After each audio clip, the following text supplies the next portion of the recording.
Mi padre me echó de casa en Nochevieja y mi hermana aplaudió. Me fui tranquila. A las 12:01, ella llamó aterrorizada al ver a la policía. Los papeles de propiedad hablaron por mí. Entré en la casa de mi infancia en la víspera de Año Nuevo, con la nieve aún pegada a mi abrigo, cuando mi papá me miró directamente y le dijo a un grupo de extraños que yo no era más que el soporte técnico de mi hermana. Lo dijo de la misma manera en que alguien se quita una pelusa de la manga. Casual. Desconsiderado. Cruel. La habitación estaba cálida por la chimenea, pero recuerdo sentir una franja de aire frío deslizarse por mis hombros, como si la propia casa hubiera exhalado y me hubiera expulsado. Alguien se rió. Ni siquiera sé quién fue. Quizás uno de los inversores que mi hermana había invitado. Quizás a uno de los vecinos le gustaba más el champán gratis que la verdad. Mi hermana, Carolina, estaba de pie cerca de la escalera del vestíbulo con su vestido de lentejuelas, sonriendo como si hubiera estado esperando ese momento. Levantó su copa un poco y vi cómo la luz se reflejaba en el borde. Parecía lo suficientemente afilado como para cortar. Papá habló por encima de mí antes de que pudiera responderle al hombre que me había preguntado sobre mi trabajo. Le dijo que yo ayudaba a mi hermana con sus proyectos. Ayudaba. Como si los años que pasé construyendo algo desde cero hubieran sido un pasatiempo después de la escuela. Como si mi nombre nunca hubiera estado en las paredes de mi pequeño apartamento en Somerville, donde notas adhesivas cubrían cada puerta de gabinete mientras perseguía la idea que finalmente se convirtió en mi empresa. Al principio no sentí ira. Fue más como un viejo moretón presionado por una mano familiar. Cuando ocurrió esa noche, yo estaba de pie en esa habitación tratando de respirar a través del escozor de ser borrada frente a personas que celebraban a mi hermana como si fuera la única moreno que hubiera logrado algo. Papá siguió hablando. Le gustaba apoderarse de las conversaciones de la misma manera en que a algunas personas les gusta apoderarse de las habitaciones. Decía cosas como, ella es buena con las computadoras y ella ayuda a su hermana. Cada palabra iba socavando el espacio a mi alrededor. Podía sentir las paredes inclinándose. Podía oír los latidos de mi corazón en mis oídos. La alfombra se tragó el sonido de todo excepto mi negativa. No levanté la voz. No me defendí con un discurso. Simplemente dije, no mentiré sobre mi trabajo. La frase quedó suspendida en el aire. Nadie en esa habitación esperaba que lo contradijera. Por un momento, todo se congeló. Incluso la música en la otra habitación se sintió ahogada. Los ojos de papá se entrecerraron. Dejó su bebida. Mi hermana inclinó la cabeza como si estuviera viendo una escena que había querido ver toda su vida. El hombre que me había hecho la pregunta sonrió torpemente y miró sus zapatos. La gente se movió. Alguien carraspeó. Entonces papá se acercó a mí con esa furia controlada y familiar que usaba cada vez que olvidaba mi lugar. Dijo, si no puedes respetar a esta familia, puedes irte. No dije nada.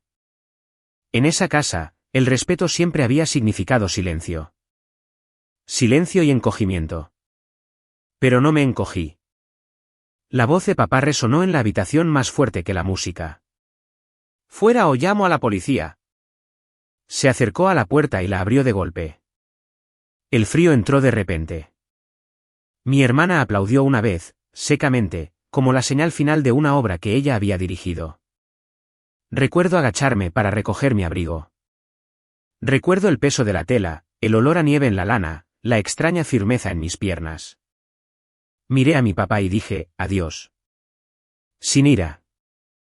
Sin lágrimas. Solo adiós. Una palabra que se sintió más pesada que el cielo nocturno de afuera. Salí al frío y la puerta se cerró detrás de mí. El cerrojo hizo clic. Sonó como una pequeña pieza de metal, pero se sintió como un veredicto. El cielo sobre Greenwich estaba iluminado por el resplandor de los primeros fuegos artificiales desde el estrecho. Bajé los escalones helados, mi aliento formando nubes pálidas en el aire. No sabía qué pasaría en los próximos minutos, pero sabía que algo había cambiado dentro de mí. Cualquier parte de mí que había intentado pertenecer a esa casa se había disuelto en el frío. Llegué a mi coche, me senté y apoyé los dedos en el volante. Observé las ventanas de la casa donde las siluetas se movían como si nada hubiera pasado. Casi me fui. Casi. Entonces sentí mi teléfono vibrar. Eran las 12 de la mañana. El nombre de mi hermana iluminó la pantalla. Dejé que sonara una vez. 2 veces. Luego respondí. Su voz llegó entrecortada y sin aliento. Elisa, ¿qué hiciste? Papá está teniendo un colapso total. Mamá está gritando. La gente se está yendo. La policía acaba de llegar frente a la casa. ¿Qué hiciste? Miré el parabrisas donde los copos se derretían en finas líneas. Sentí una extraña calma instalarse en mi pecho. No satisfacción. Solo claridad. Del tipo que llega cuando finalmente dejas de fingir que eres más pequeña de lo que eres. Dije, no hice nada más que decir la verdad. Ella comenzó a decir algo, pero su voz temblaba demasiado para entender las palabras. Lo único que pude comprender fue miedo. No miedo de mí. Miedo de lo que hace la verdad cuando finalmente se pone de pie en una casa construida sobre la negación. Preguntó de nuevo, ¿qué hiciste? Y yo dije, hablaré cuando esté lista. Luego colgué. Me quedé sentada escuchando los sonidos ahogados de los gritos que venían de dentro de la casa, el lejano estallido de los fuegos artificiales, los pasos que se acercaban sobre el hielo. Vi el reflejo de las luces azules y rojas deslizándose por el capó de mi coche. No encendí el motor. No me moví. Había pasado 31 años tratando de ganarme un lugar en esa familia. Esa noche me entregaron la libertad de dejar de intentarlo. La nieve seguía cayendo, suave y constante, como si tuviera todo el tiempo del mundo. Y quizás, por primera vez en mi vida, yo también. Tomé una respiración lenta y exhalé en el silencio de mi coche. La noche no había terminado. Solo estaba cambiando de forma, convirtiéndose en algo más. Algo que no esperaba cuando entré en ese porche. Algo que desentrañaría cada mentira que habían construido y cada verdad que yo había enterrado para sobrevivir. Afuera, las luces intermitentes se hicieron más brillantes. Oí abrirse una puerta. Oí a alguien llamar al hombre que había llamado a los servicios de emergencia. Oí a mi hermana gritar que no entendía lo que estaba pasando. Sus voces se mezclaron en la noche hasta que fueron solo ruido. Me quedé quieta. La verdad tiene un sonido cuando finalmente llega. No ruge. No grita. Aterriza silenciosamente, como la nieve, pero cambia todo lo que toca. No sabía qué traería la próxima hora. Solo sabía esto. Había terminado de disculparme por existir. Había terminado de hacerme más pequeña. Y lo que sea que se estuviera desarrollando detrás de esas paredes era el comienzo de algo que nunca vieron venir. La casa que me había borrado estaba a punto de aprender lo que sucede cuando la hija invisible finalmente deja de desaparecer. Levanté la vista hacia la nieve que caía y esperé el momento que nos cambiaría a todos. Los oficiales ya caminaban hacia la puerta principal, y mi historia apenas había comenzado. Recuerdo estar sentada allí en mi coche, viendo sus siluetas moverse por el porche, cuando una extraña pesadez se instaló en mi pecho. No miedo. No preocupación. Algo más antiguo que eso. Un recuerdo que surgía de un lugar que había pasado la mayor parte de mi vida tratando de acallar. El tipo de recuerdo que te hace darte cuenta de que noches como esta nunca comienzan en las noches en que suceden. Comienzan años antes, en los momentos más pequeños. Momentos que crees haber olvidado hasta que regresan y encajan como piezas de un rompecabezas que no sabías que estabas construyendo. La verdad era que sabía que ese momento en el porche era inevitable. Quizás no las luces de la policía o los gritos o la nieve derritiéndose en mi parabrisas, pero la sensación de ser expulsada de una casa que nunca fue verdaderamente mía. Había estado creciendo durante años, tejida en el ritmo de mi vida familiar mucho antes de que cumpliera 31 años, construyera una empresa o presentara una patente con mi nombre. Cuando era niña, la casa de los Moreno tenía su propio sistema meteorológico, uno que nunca coincidía con las estaciones de afuera. En invierno, las habitaciones eran cálidas pero se sentían frías. En verano, la luz del sol parecía filtrada, como si las ventanas solo permitieran entrar las partes que no molestaban a nada. Todo en esa casa estaba curado. Impresionante cuando había invitados, silencioso y educado cuando estábamos solos. A mi familia le gustaba el orden. Les gustaba la previsibilidad. Les gustaba la ilusión de paz más que la paz misma. Aprendí temprano que la paz significaba silencio. Mi hermana nunca tuvo que aprender esa regla. Ella decía lo que pensaba sin consecuencias. Si decía algo agudo o descuidado, se descartaba con un es expresiva o simplemente tiene una personalidad fuerte. Cuando yo decía algo similar, incluso suavemente, era de intensa. Papá no necesitaba decir nada. La decepción en su rostro hacía el trabajo por él. Solía observar a mi hermana ocupar espacio con facilidad. Llenaba las habitaciones con su voz, su risa, sus demandas. Solía pensar que había nacido con un permiso secreto que yo nunca recibí. Algo invisible que decía que el mundo se doblegaría por ella. Pasé años esperando que llegara el mío. Para cuando llegué a la secundaria, ya había dominado el arte de encogerme. Evitaba hablar de las clases en las que sobresalía porque papá siempre decía que el orgullo hacía que la gente pareciera tonta. Recuerdo una vez llegar a casa con una cinta de primer lugar de una competencia regional de ciencias. Mi maestra me había animado a llevarla a casa y compartirla con mi familia. La dejé en mi mochila después de que papá dijera que ese tipo de cosas no importan en la vida real y mamá dijera: tu hermana acaba de tener un día estresante, déjala tener la atención esta noche. Esa cinta se quedó doblada en el fondo de esa bolsa hasta que me fui a la universidad. En la universidad, pensé que las cosas cambiarían. Imaginé que la distancia aflojaría el control que esa casa tenía sobre mí. Elegí una escuela en Massachusetts porque se sentía lo suficientemente lejos como para respirar. Por un tiempo funcionó. Me sentí más ligera. Me sentí visible de maneras que nunca antes había sentido. Los profesores alentaban mis ideas. Los compañeros de clase pedían mi opinión. Aprendí a hablar sin esperar a que alguien decidiera si mi voz era apropiada. Pero los ritmos de mi familia me siguieron, incluso cuando intenté superarlos. Papá llamó una vez durante mi segundo año. Preguntó cómo iba la escuela, pero no de una manera curiosa. Más como una auditoría. Le hablé de un proyecto de investigación al que me habían invitado a unirme. Él murmuró y dijo: tu hermana está pensando en empezar un negocio, quizás puedas ayudarla con las partes técnicas. Era el mismo mensaje de siempre. Lo que yo hiciera solo era real si la apoyaba a ella. No lo corregí. Nunca lo hacía. Pienso en eso ahora y me pregunto cuántas veces en mi vida confundí la supervivencia con el respeto. En 2019, el año en que comencé a trabajar en la primera versión del algoritmo que más tarde daría forma a toda mi vida, todo en mí quería celebrar.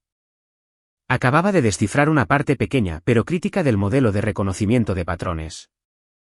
Se sintió como descubrir una nueva puerta en una casa que creías conocer. Llamé a mamá porque, por alguna razón, todavía creía que podría estar orgullosa. Ella escuchó, dijo: suena genial, pero tu hermana tiene una entrevista mañana y está nerviosa.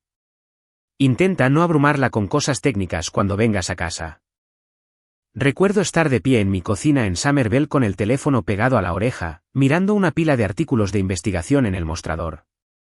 Susurré: está bien, puedo contártelo en otro momento, y ella dijo: gracias, cariño.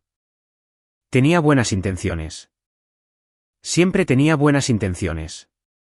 Pero las buenas intenciones no borran una vida entera de que te digan que atenúes tu propia luz. Aprendí a tragarme mis palabras. Aprendí a ofrecer mis logros como si fueran inconvenientes. Aprendí a ser pequeña en una familia que recompensaba el ruido. Entre 2019 y 2021, a medida que mi trabajo crecía y mi confianza intentaba silenciosamente mantenerse al día, la brecha entre quién era en casa y quién era afuera se ensanchó. En el laboratorio, era respetada. En casa, era tolerada. En el laboratorio, mis ideas importaban. En casa, eran distracciones. Papá rara vez preguntaba qué estaba construyendo. Mamá decía que la ciencia era maravillosa, pero que no entendía nada de ella. Mi hermana le decía a la gente que yo arreglaba sus dispositivos porque eso era más fácil de explicar. Sin embargo, todavía lo intentaba. Todavía aparecía para cumpleaños, cenas y días festivos. Todavía dejaba que mi hermana hablara por encima de mí. Todavía me estremecía cuando papá suspiraba de esa manera que hacía cuando quería que la conversación avanzara. Todavía me disculpaba por cosas que no eran mi culpa.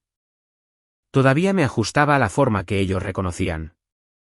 Una noche a principios de 2021, volví a casa para una cena familiar y alguien preguntó en qué estaba trabajando. Abrí la boca y papá interrumpió diciendo, está ocupada con sus proyectos de computadora, pero dejen que su hermana les cuente sobre la nueva asociación que está explorando. El momento duró solo unos segundos, pero se alojó en mi memoria como un fragmento de vidrio. La forma en que la mesa se giró hacia mi hermana. La forma en que ella sonrió. La forma en que sentí que me plegaba hacia adentro de nuevo. Comencé a entender que mi familia no amaba la versión de mí que existía fuera de esa casa. Amaban a la silenciosa. A la obediente. A la servicial. A la que no incomodaba a nadie con ambición, logros o verdad. Amaban la versión de mí que ya no existía. El cambio no ocurrió de una vez. Ocurrió en pequeñas revelaciones esparcidas a lo largo de esos años. La sensación de volver a casa y saber que la puerta podría abrirse, pero yo seguiría afuera. La forma en que los logros de mi hermana se exhibían en marcos a lo largo del pasillo mientras los míos vivían en cajones. La forma en que papá me presentaba a la gente como buena con las computadoras, incluso después de recibir una beca de investigación con la que la mayoría de los investigadores de mi edad solo soñaban. A fines de 2021, me había cansado, no enojado. La ira habría significado creer que las cosas podían cambiar. El cansancio significaba aceptar lo que era verdad. Mi familia valoraba el orden. Mi existencia interrumpía ese orden. Querían la armonía por encima de la honestidad. Había aprendido a darles eso durante décadas. Pero algo dentro de mí sabía que no podía seguir haciéndolo para siempre. Esa fractura silenciosa es lo que condujo a todo lo que sucedió después. Es lo que dio forma a la noche en que mi papá cerró la puerta con llave detrás de mí. Es lo que dio forma a la calma que sentí sentada en mi coche mientras las luces de la policía bañaban la entrada. Es lo que dio forma a la decisión que tomé mucho antes de la víspera de Año Nuevo, mucho antes de los gritos, mucho antes de que la verdad finalmente saliera a la superficie. Creo que eso es lo que la gente malinterpreta sobre momentos como el que tuve esta noche. Imaginan el punto de quiebre como una sola explosión. Una ruptura repentina. Pero la mayoría de las fracturas comienzan como fisuras finas como un cabello corriendo bajo la superficie de una vida. Líneas que ignoras porque crees que se desvanecerán. Líneas que finges que son sombras. Líneas que se profundizan cada vez que te tragas una verdad para proteger la comodidad de otra persona. Para cuando la fractura se vuelve visible para todos los demás, ha estado creciendo durante años. Sentada en mi coche, viendo la nieve caer, me di cuenta de que había estado viviendo con esa fractura toda mi vida. Simplemente habían sido necesarios 31 años y una puerta cerrada con llave para que finalmente la reconociera. Los oficiales estaban en el porche ahora. Oí una voz saludar, ahogada por el aire invernal. Dentro de la casa, alguien gritó algo que no pude distinguir. La voz de mi hermana subía y bajaba como si estuviera tratando de acorralar una tormenta que nunca vio venir. Y todo lo que podía pensar era que la chica que solía ser, la que se esforzaba tanto por ser pequeña, no habría reconocido a la mujer sentada en ese coche ahora. La que se negó a mentir. La que se fue. La que finalmente había dejado de encogerse. Dejé escapar un lento suspiro.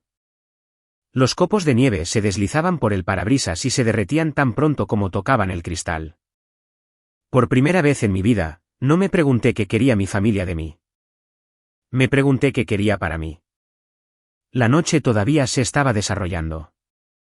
La verdad todavía se movía por la casa como un viento frío. Pero la fractura ya se había abierto.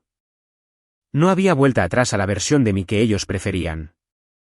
Miré la luz del porche parpadear y pensé en todos los años que había pasado aprendiendo a estar en silencio en una familia que solo amaba las partes silenciosas de mí. Ese capítulo de mi vida estaba terminando. Otro estaba comenzando, estuviéramos listos o no. Me quedé quieta y dejé que el silencio se asentara. La siguiente parte de la noche estaba llegando y sabía que no esperaría a que yo reuniera mis pensamientos. La nieve seguía deslizándose por el parabrisas mientras me sentaba allí, dejando que el silencio se asentara, y la siguiente parte de la noche esperaba justo al borde de mi aliento. Pero mi mente, terca como siempre, me llevó hacia atrás en lugar de hacia adelante, de vuelta al lugar donde todo esto realmente comenzó. No en una sala de estar en la víspera de Año Nuevo. No con las luces de la policía o los gritos o el frío. Comenzó en un laboratorio abarrotado en Somerville, donde el zumbido de los viejos radiadores y el parpadeo de las bombillas del techo se sentían más como un hogar que la casa de los Moreno jamás tuvo. El Instituto Carver se encontraba en una calle estrecha bordeada de edificios de ladrillo y farolas que zumbaban suavemente cada vez que llovía. El laboratorio estaba encajado en el tercer piso, un espacio que siempre olía ligeramente a café, tinta de impresora y cualquier comida experimental que alguien calentara en el microondas a las 2 de la mañana. Trabajábamos en horarios extraños. Trabajábamos largas horas. La mayoría de las noches, el frío de enero se colaba por las ventanas tan agudamente que manteníamos suéteres de repuesto colgados en los respaldos de nuestras sillas. Nadie se quejaba. Ese laboratorio se sentía como nuestro, incluso cuando el techo goteaba o la calefacción se cortaba o el antiguo ascensor se atascaba entre pisos. En 2019, tenía 26 años y acababa de ser aceptada en una asociación de investigación centrada en el modelado de diagnóstico temprano. Sonaba más complicado de lo que se sentía. En esencia, intentábamos enseñar a las computadoras a leer los primeros signos de enfermedad de la misma manera que un clínico experimentado puede detectar algo sutil. No magia. No milagros. Solo patrones ocultos en lugares que la mayoría de los ojos no pueden ver. Me gustaba el trabajo porque era paciente. Recompensaba la persistencia más que la brillantez. Podías mirar un problema durante semanas, convencida de que te odiaba, y luego una noche algo cambiaba y la respuesta finalmente salía a la luz. Cometí muchos errores en esos primeros meses. Una vez etiqueté mal una carpeta de datos y borré 2 semanas de preprocesamiento. Se me cayó el portátil y rompí la esquina de la pantalla. Derramé una taza de café frío tan completamente sobre mi escritorio que la mancha vivió debajo del teclado durante el resto del año. Pero el trabajo seguía llamándome. Incluso cuando me sentía abrumada. Incluso cuando me sentía poco cualificada. Incluso cuando mi familia me preguntaba cuándo iba a conseguir un trabajo de verdad. Mi mentora, la doctora Elena Martínez, tenía una voz que podía atravesar la habitación más ruidosa sin sonar nunca dura. Siempre llevaba el pelo recogido, siempre bebía té de una taza de cerámica desconchada y siempre creía que una buena investigación provenía de la curiosidad en lugar del ego. Una noche, cuando estaba luchando con un problema de modelado particularmente obstinado, acercó una silla junto a mí y dijo: el único avance real en la ciencia es aprender a seguir adelante cuando el trabajo te avergüenza. Recuerdo haber escrito eso en una nota adhesiva y pegarla en mi monitor. Todavía está allí en mi apartamento, descolorida en los bordes. A principios de 2020, teníamos la primera estructura aproximada del algoritmo que eventualmente se convertiría en Neural Thread, aunque ese nombre llegó mucho más tarde. En ese momento, era solo modelo V14 o prueba de patrón central revisada 6. No glamuroso. No impresionante. Pero funcionaba lo suficiente como para seguir persiguiendo la siguiente versión. Realizábamos simulaciones a horas extrañas, ajustando parámetros, probando conjuntos de imágenes, celebrando pequeñas victorias como si fueran revelaciones. Amaba ese periodo de mi vida. Amaba caminar a casa desde el laboratorio en la madrugada con el pelo oliendo a aceite de máquina y las manos pegajosas por demasiadas barritas energéticas. Amaba el resplandor de las luces del porche en Somerville mientras el mundo comenzaba a despertar. Amaba el orgullo silencioso de saber que estaba construyendo algo, incluso si nadie en mi familia preguntaba por ello. Mi hermana llamaba ocasionalmente durante esos años, generalmente cuando necesitaba ayuda para arreglar algo. Nunca preguntó en qué estaba trabajando.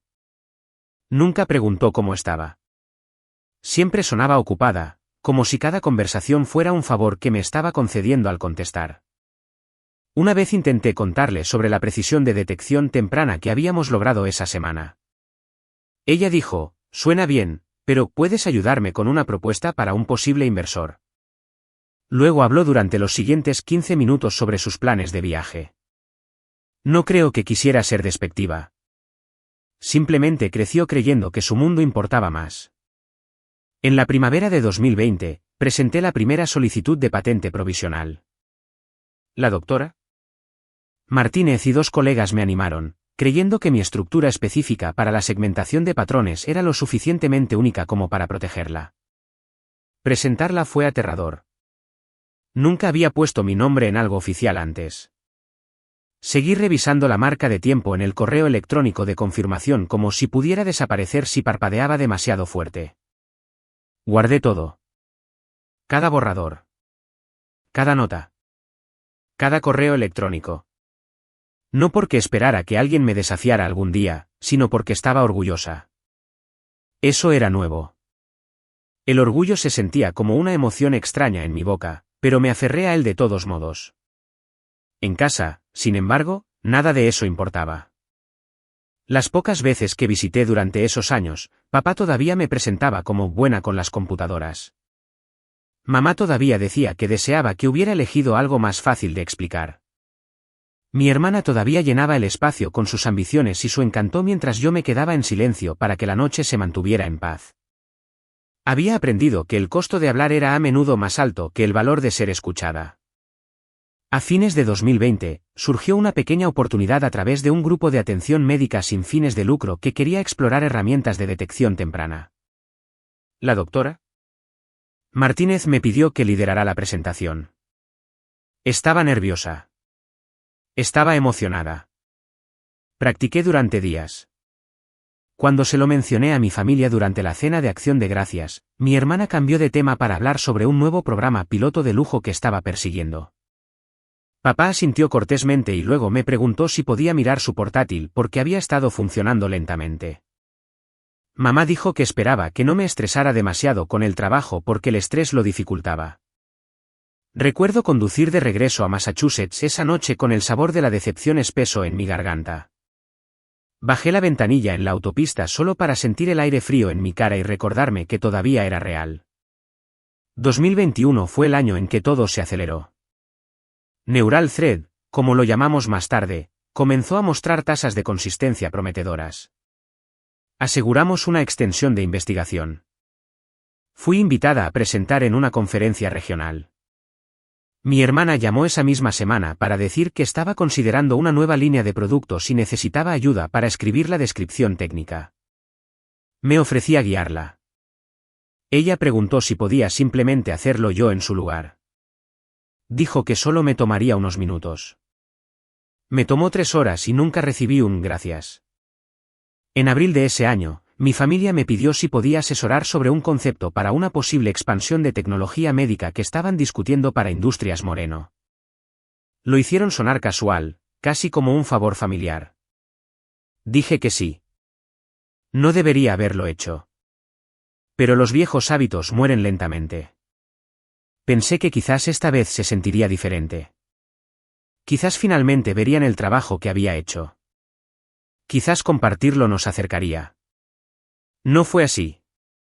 La primera reunión a la que asistí con ellos tuvo lugar en una sala de conferencias con ventanas de piso a techo con vistas al río. Mi hermana, Carolina, hizo la mayor parte de la presentación, mostrando diapositivas que yo le había ayudado a organizar. Cuando las preguntas se volvieron técnicas, me señaló y dijo, mi hermana ayuda con las partes de la computadora. Sentí el viejo y familiar encogimiento dentro de mi pecho. Respondí las preguntas de todos modos, pero lo hice con delicadeza, con cuidado de no hacerla parecer poco preparada. Con cuidado de no hacer que papá pareciera irritado. Con cuidado de no parecer demasiado orgullosa. Después de la reunión, papá dijo buen trabajo en el mismo tono que usaba cuando ponía la mesa correctamente de niña. Luego aplaudió a mi hermana por liderar toda la conversación. Ella aceptó el elogio fácilmente. Siempre lo hacía. Volví a casa esa noche y abrí mis archivos de patente de nuevo. Leí cada marca de tiempo 2 veces. Me recordé a mí misma que, pasara lo que pasara en esa sala de conferencias, mi trabajo me pertenecía a mí. No a ellos. No a la empresa. No a mi hermana. A mí. En el verano, recibí una llamada de nuestro coordinador de investigación confirmando la siguiente etapa de desarrollo del algoritmo. Significaba largas horas. Significaba mucho en juego. Significaba un progreso real.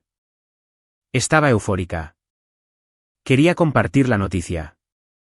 Pero cuando le envié un mensaje a mi hermana, dijo que estaba ocupada preparándose para una gran presentación. Papá no respondió. Mamá envió un emoji de corazón y me preguntó si podía volver a casa pronto porque mi hermana se sentía abrumada y necesitaba apoyo. No respondí a ese mensaje durante 2 días. Fue entonces cuando comencé a entender que apoyar a mi familia se había convertido en una calle de un solo sentido. Lo que sea que yo daba desaparecía en el paisaje de sus expectativas. Sin reconocimiento. Sin reciprocidad. Solo más peticiones. A fines de 2021, había tomado una decisión silenciosa. Todavía ayudaría a la empresa familiar cuando me lo pidieran, pero no les daría el núcleo de mi trabajo. No entregaría la propiedad intelectual que había pasado años construyendo. No me encogería lo suficiente como para caber dentro de la versión de mí que ellos preferían. Me dije a mí misma que los límites podían existir sin conflicto. Me dije a mí misma que mi familia lo respetaría. Me dije a mí misma que nunca intentarían quitarme algo que no les pertenecía. Estaba equivocada en eso. Pero en ese entonces todavía lo creía. En ese entonces todavía tenía esperanza. En ese entonces la fractura estaba allí, pero aún no se había abierto. En el resplandor menguante de las farolas fuera de mi apartamento en Somerville, me senté en mi escritorio en esos últimos días de 2021 con una carpeta llena de trabajo documentado, correos electrónicos con marca de tiempo. Patentes provisionales presentadas a mi nombre y una certeza silenciosa de que había construido algo real. Algo significativo. Algo más grande de lo que cualquiera de ellos sabía. No tenía idea entonces de cuánto intentarían tomarlo. No tenía idea de hasta dónde llegaría mi hermana. No tenía idea de cuánto de los años venideros estaría moldeado por el hecho de que el trabajo que nunca quisieron ver se convertiría en lo mismo sin lo que no podrían vivir. 2023 llegó silenciosamente para mí. Lo comencé como comenzaba la mayoría de los años, sentada en la pequeña mesa de mi cocina en Somerville con una taza de café negro y un cuaderno lleno de metas que escribía más por estructura que por certeza. El laboratorio estaba entrando en una nueva fase de pruebas. Mi agenda estaba llena. Mi hermana apenas llamaba, excepto cuando necesitaba algo técnico. Mi papá dejaba mensajes cortos preguntando si podía ayudarla a prepararse para las reuniones con inversores. Mamá enviaba recordatorios de que las cenas familiares seguían siendo los domingos y que significaría mucho si iba. Rara vez lo hacía. A principios de febrero, mi hermana me pidió que me uniera a ella para una reunión en un espacio de oficinas en el centro de Boston que estaban alquilando temporalmente. Dijo que era casual y que solo necesitaba una aclaración rápida sobre algunas diapositivas de concepto. Le creí. Siempre le creía al principio. Tomé mi portátil, imprimí algunos diagramas que pensé que podrían ayudar y tomé el tren de la tarde a la ciudad. Cuando entré en la sala de conferencias, el aire se sentía demasiado quieto, como si todos me hubieran estado esperando. Había 3 hombres de traje que nunca había visto antes, del tipo que usaba relojes caros y parecía que dividían su tiempo entre salas de juntas y campos de golf. Mi hermana se iluminó cuando me vio, pero no con la calidez de alguien que saluda a un familiar. Era la sonrisa tensa y calculada de alguien que revela la última pieza del rompecabezas en una presentación. Se acercó a mí, me puso una mano ligeramente en el brazo y dijo, «Esta es mi asistente técnica, ella me ayuda a refinar el marco de desarrollo». Las palabras se deslizaron por el aire como una fina cuchilla. Asistente técnica. No colaboradora. No investigadora. Asistente. Uno de los hombres me asintió cortésmente mientras mi hermana pasaba diapositivas que claramente había ensayado. Me quedé detrás de su silla y observé cómo explicaba las precisiones de detección temprana, la interpretación de patrones y las proyecciones de diagnóstico que yo había pasado años refinando en ese laboratorio abarrotado de Somerville. Hablaba con confianza, aunque yo sabía que solo entendía la superficie de lo que estaba describiendo. Cuando las preguntas se volvieron complejas, me miró y dijo, «Ella puede profundizar en eso si quieren». Preguntaron. respondí. Ella se llevó el crédito. Cuando terminó la reunión, mi hermana se envolvió el abrigo alrededor de los hombros y dijo, lo hiciste genial, gracias. Quería corregirla. Quería preguntarle por qué me presentó de esa manera. Quería saber cuándo empezó a decirle a la gente que el algoritmo era suyo. Pero mamá siempre me había enseñado a esperar hasta llegar a casa antes de abordar cosas incómodas y mi papá siempre me enseñó que corregir a alguien frente a los invitados era de mala educación. Los viejos hábitos son difíciles de romper. Una semana después, mi hermana llamó y me pidió que me reuniera con ella y mi papá en la oficina del Centro de Industrias Moreno. Dijo que era importante. Casi no fui. No debería haber ido. Pero todavía quería creer que mi familia haría lo correcto si solo entendieran cuánto trabajo había invertido en este proyecto. Así que tomé el tren de nuevo, ensayando lo que diría, diciéndome a mí misma que esto era simplemente un malentendido. Mi papá ya estaba sentado cuando entré. Siempre le gustaba dar la impresión de que había estado esperando mucho tiempo, incluso cuando había llegado minutos antes. Mi hermana se sentó a su lado, con los brazos cruzados y la expresión seria. Hay algo que necesitamos de ti, dijo mi hermana. Deslizó una pila de documentos sobre la mesa. Reconocí el formato de inmediato. Un acuerdo de confidencialidad. Grueso. Denso. Escrito por alguien que había memorizado la jerga corporativa de la misma manera que yo memorizaba algoritmos. Dijo que esto era familia y que sería irresponsable seguir adelante sin poner todo por escrito. Él asintió con aprobación. Su silencio era una forma de presión en sí misma.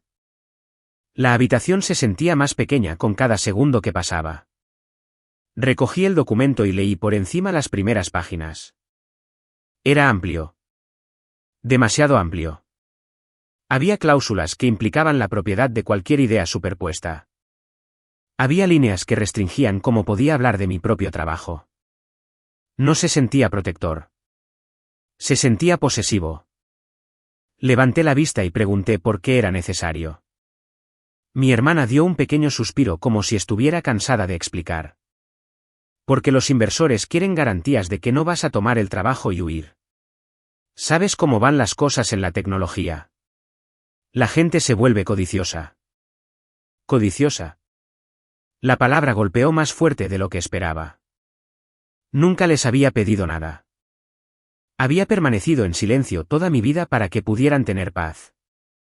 Y ahora la suposición era que los traicionaría. Justo en ese momento, mamá entró. Rara vez visitaba la oficina, pero aparecía en los momentos perfectos para aplicar una presión suave. Puso una mano en el hombro de mi hermana y me sonrió suavemente. Cariño, dijo, esto es rutina. Las familias se protegen mutuamente. Así es como mantenemos las cosas seguras.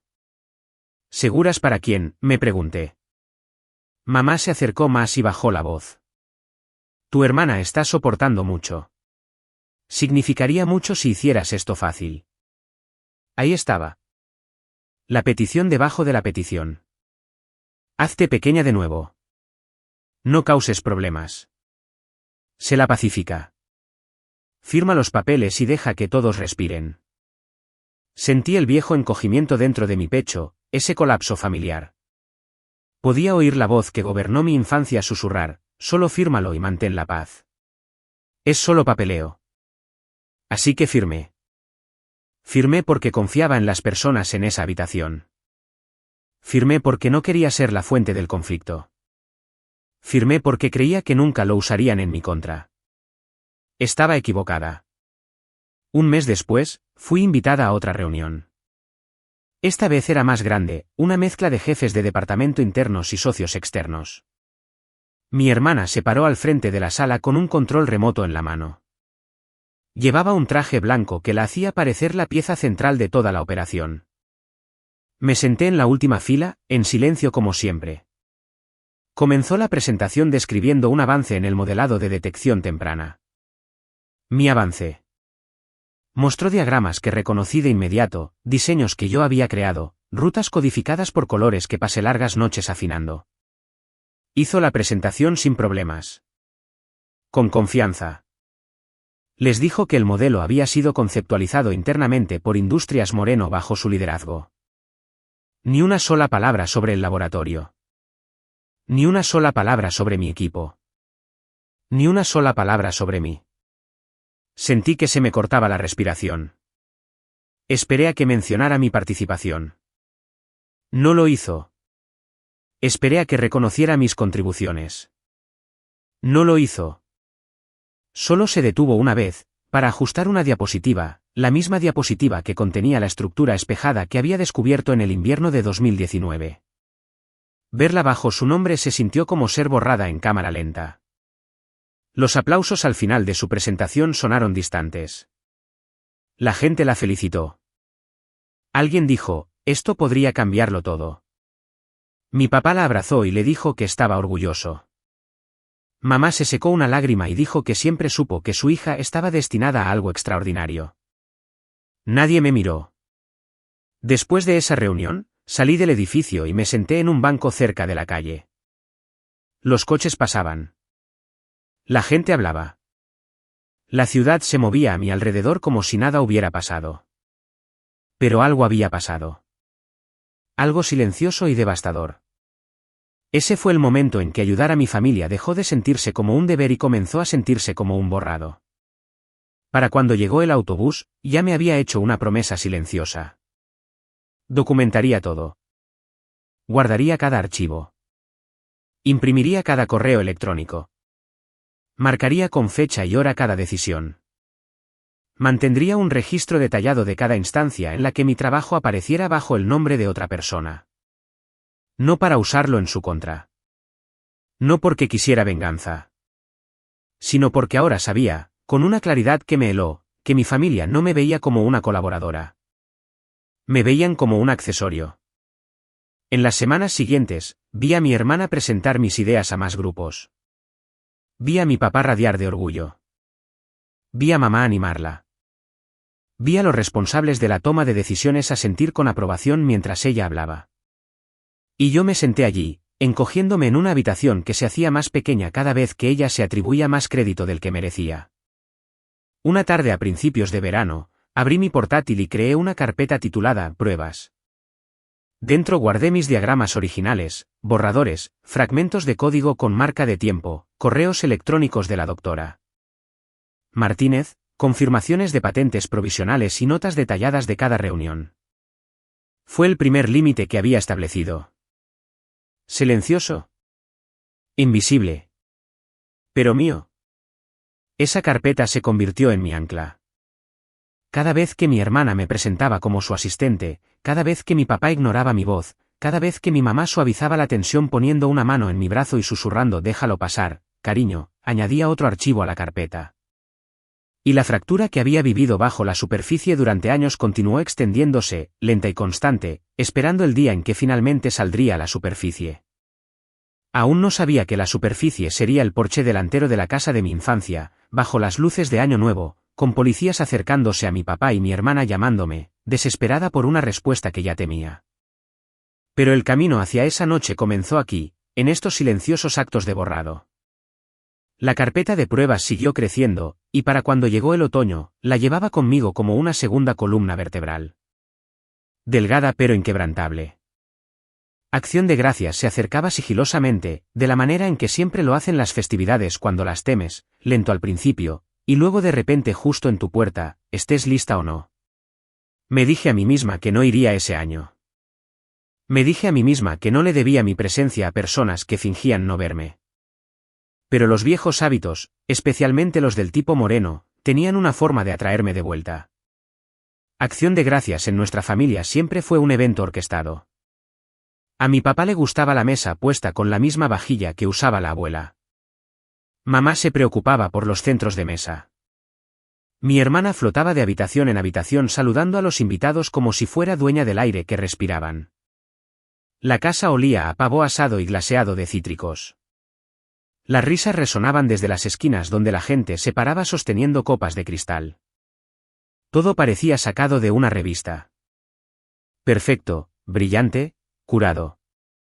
Entré llevando un postre que había horneado yo misma, algo simple, un pan de calabaza porque era la única receta que sabía de memoria.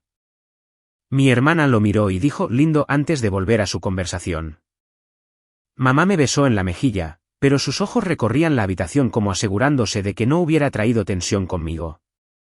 Papá preguntó cómo iba el proyecto, pero lo hizo en ese tono que sugería que ya necesitaba que la conversación terminara.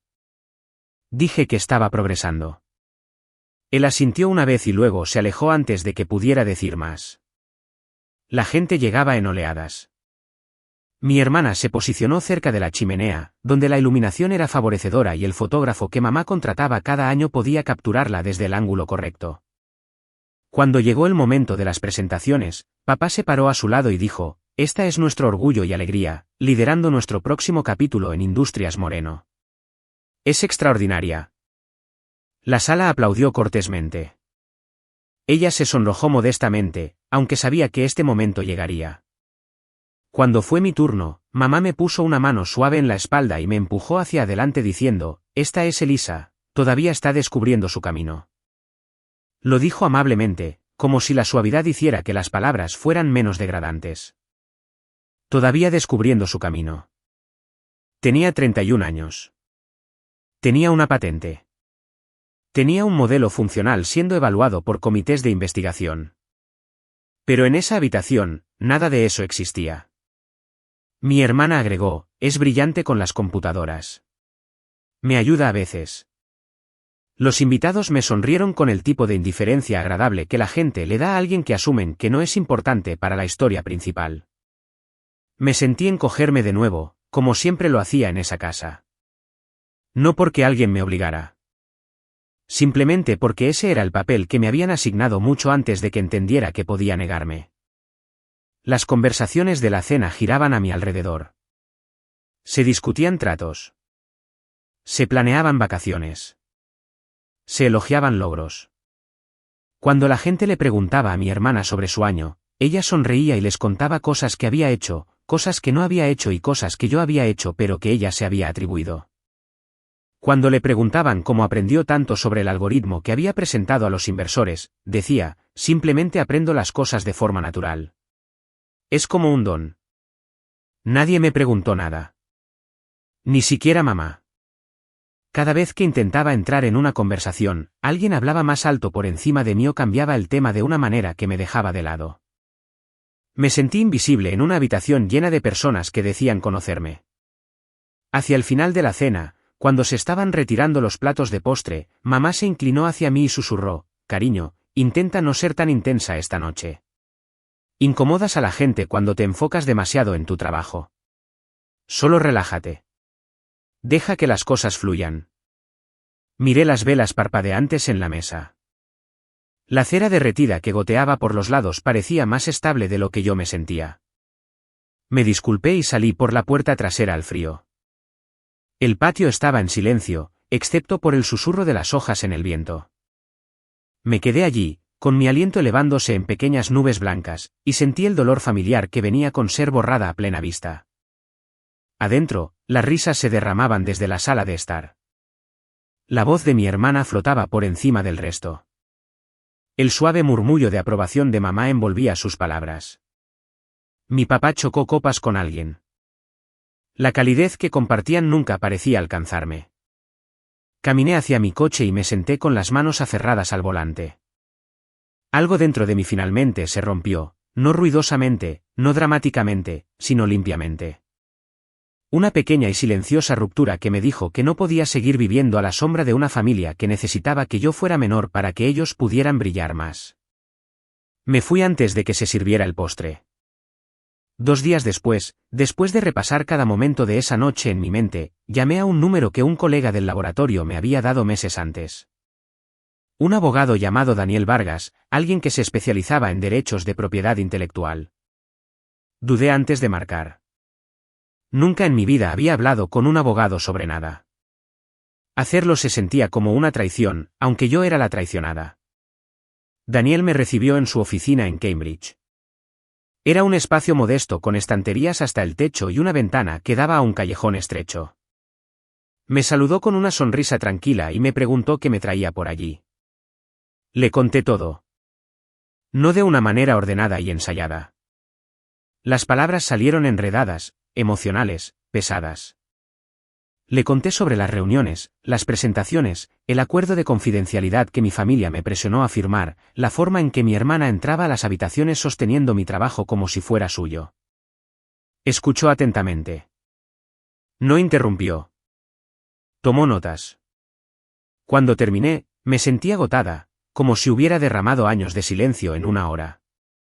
Me preguntó si todavía tenía los documentos de la patente. Asentí. Me preguntó si tenía registros, borradores, marcas de tiempo, correos electrónicos. Asentí de nuevo. Se reclinó en su silla y dijo algo que me alivió el pecho por primera vez en meses. Tu acuerdo de confidencialidad no anula tu propiedad de tu propiedad intelectual. Protege las discusiones de la empresa, no el trabajo que creaste de forma independiente. No pueden tomar lo que es tuyo a menos que se lo des voluntariamente. Lo miré parpadeando, tratando de absorber el significado de sus palabras. Daniel continuó. Las familias a menudo confunden el acceso con la propiedad. Lo que compartiste verbalmente no borra tu autoría. Los registros de patentes son concretos. Tus marcas de tiempo son concretas. El trabajo es legalmente tuyo. Fue la primera vez que alguien fuera de mi círculo de investigación reconoció mi trabajo como algo real, algo que valía la pena proteger. No algo que debía ser atenuado, minimizado o entregado para el avance de otra persona. Le pregunté qué debía hacer a continuación. Dijo, por ahora, nada drástico. Mantén registros.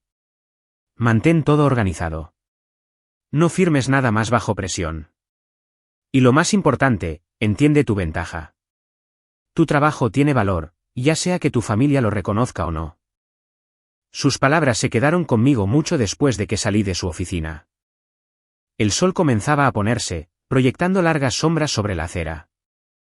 La gente pasaba con bolsas de supermercado y niños abrigados, sus vidas desarrollándose sin el peso que yo cargaba. Sin embargo, sentí que algo cambiaba dentro de mí, una pequeña pero innegable chispa de agencia. Conduje de regreso a Somerville con la ventanilla entreabierta a pesar del frío. Necesitaba el aire. Necesitaba el recordatorio de que el mundo fuera de mi familia era más grande que las habitaciones en las que había pasado años tratando de pertenecer. Esa noche abrí la carpeta Pruebas en mi portátil, agregué mis notas de la reunión con Daniel y reorganicé cada documento por fecha. El acto se sintió estabilizador, casi como reclamar partes de mí misma que había entregado pieza por pieza. Por primera vez en mucho tiempo, me permití creer que el futuro no tenía que parecerse al pasado. Que ya no tenía que encogerme. Que la verdad, una vez dicha, tenía una forma de remodelar todo a su alrededor. Cerré el portátil y me recosté, dejando que el silencio llenara mi pequeño apartamento. Acción de Gracias me había dejado un dolor, pero también me había dejado claridad. No podía seguir viviendo como la hija sin nombre en mi propia familia. El camino por delante todavía era oscuro, incierto, lleno de cosas que aún no podía ver. Pero sabía una cosa. Había terminado de borrarme a mí misma para que otros pudieran tomar la delantera. Y el siguiente paso en ese viaje ya me estaba esperando, justo al borde de esa fría noche de noviembre. Papá apenas había terminado de hablar en ese tono cortante y decepcionado suyo antes de que la línea se quedara en silencio, y yo me quedé allí mirando mi teléfono, sintiendo esa familiar pesadez subir de nuevo en mi pecho. Pero no me aplastó como solía hacerlo. No esta vez. Algo en mí ya había cambiado. Había escuchado demasiadas versiones de esa misma frase en mi vida. Puedes volver cuando te disculpes. Cuando te comportes. Cuando dejes de poner las cosas difíciles. Cuando dejes de ser tú. Puse el teléfono boca abajo sobre mi escritorio y exhalé lentamente. Había terminado de disculparme por existir. El sol de verano entraba a raudales por las ventanas de mi apartamento en Somerville, cálido y brillante, pero se sentía extrañamente desconectado de todo lo que había dentro de mí. Apenas había dormido la noche anterior. No por miedo, sino porque la claridad tiene una forma de despertar a una persona. A media tarde, mi hermana llamó y me preguntó si podía pasar por su oficina en Industrias Moreno en Greenwich. Dijo que había algo urgente que debíamos discutir. Conocía el tono. Conocía la urgencia. También sabía que no tendría nada que ver conmigo y todo que ver con lo que necesitaba de mí. Hice el viaje de regreso a Connecticut a la mañana siguiente. Las carreteras estaban llenas de viajeros de fin de semana, pero apenas noté el tráfico. Mi mente reproducía la voz de Daniel diciéndome que me mantuviera firme, que documentara todo, que dejara de entregar mi trabajo porque mi familia lo enmarcaba como una responsabilidad. Recordé la forma en que mamá se había inclinado durante Acción de Gracias, diciéndome que no incomodara a la gente. La forma en que papá me presentaba a los invitados como alguien que todavía estaba descubriendo su camino. La forma en que mi hermana decía lindo cuando miraba algo que yo hacía. Todo eso alimentó la decisión que había tomado mucho antes de siquiera entrar por las puertas de ese edificio de oficinas. Industrias Moreno se encontraba en una colina con vistas al puerto. Paneles de vidrio, piedra blanca, pasarelas cuidadas. Estaba diseñado para impresionar a las personas a las que les importaba pertenecer al mundo correcto. Entré y seguí los pasillos hasta llegar a la suite ejecutiva. La asistente de mi hermana me recibió con una sonrisa demasiado brillante y me condujo a una sala de conferencias.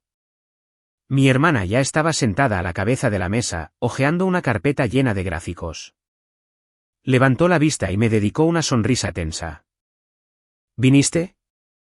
Su tono hizo que sonara como si estuviera sorprendida de que todavía respondiera cuando me convocaban. Saqué una silla y me senté frente a ella. ¿De qué se trata esto? Cerró la carpeta y cruzó las manos. Elisa, la empresa se enfrenta a una crisis. Los inversores se están retirando. Los contratos se están ralentizando. Este castillo de naipes puede caer en cualquier momento. Necesitamos el algoritmo. Tu algoritmo. El tono que usó sugería que todavía creía que la separación entre mi trabajo y la empresa era negociable. Se inclinó hacia adelante. Necesitas entregar todo lo que tienes. Cada archivo. Cada actualización. Todo. Sin preámbulo. Sin cortesía. Sin reconocimiento de los años que había pasado construyendo algo desde cero. Era una demanda entregada como si me estuviera pidiendo que le pasara la sal en la cena. Me quedé en silencio. Ella lo tomó como una invitación para continuar. Elisa, esto salvará a la empresa.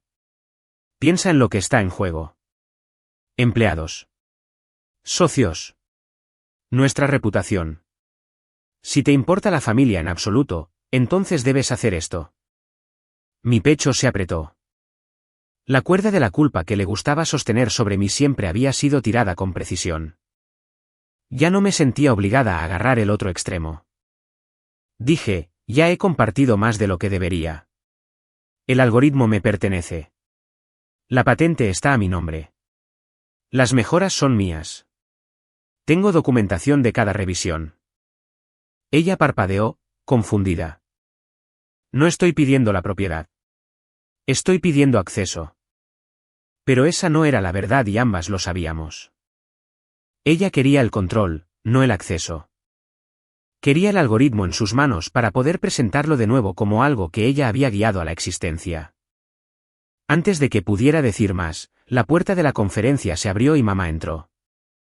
Cerró la puerta detrás de ella suavemente, como si tratara de suavizar su llegada. Caminó hacia la mesa y puso una mano en el hombro de mi hermana. Mamá dijo, tu hermana está bajo mucha presión. ¿Sabes lo duro que trabajó tu papá para construir esta empresa? No podemos dejar que fracase. Las familias no se vuelven unas contra otras. Las familias no dejan caer a los demás. Hizo una pausa para que yo pudiera llenar el silencio con culpa. Elisa, no conviertas esto en algo legal. No lo hagas feo. Solo ayúdanos. Ayuda a tu hermana.